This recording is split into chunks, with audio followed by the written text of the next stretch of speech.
America के साथ trade deal की खबरों के बीच सोशल मीडिया पर प्रोपेगेंडा की दुकान चलाने वालों ने यह दावा किया था कि भारत ने अपने किसानों को बेच दिया है, अपने दुग्ध उद्योग वालों को बेच दिया है और कहा गया कि अमेरिकी दूध और पनीर अब भारतीय बाजारों को तबाह कर देंगे।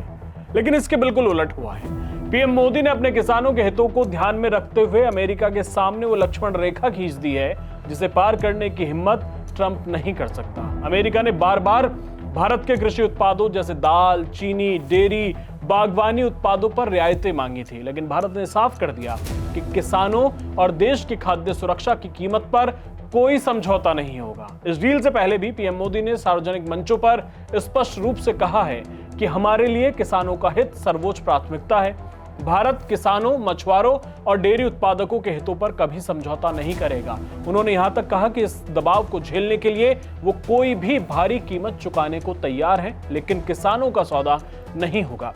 भारत अपने किसानों के, पशुपालकों के और मछुआरे भाई बहनों के हितों के साथ कभी भी समझौता नहीं करेगा।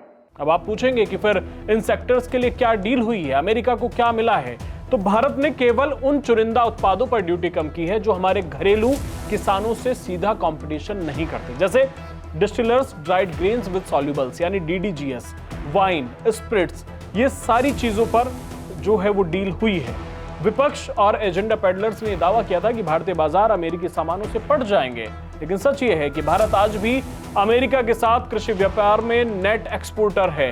हमारा कृषि निर्यात $6.2 अरब है, जबकि अमेरिका का भारत को निर्यात सिर्फ $2.25 अरब है। तो अगली बार जब कोई कहे कि खेती का सौदा हो गया है तो उन्हें DNI का ये वीडियो जरूर दिखा देना।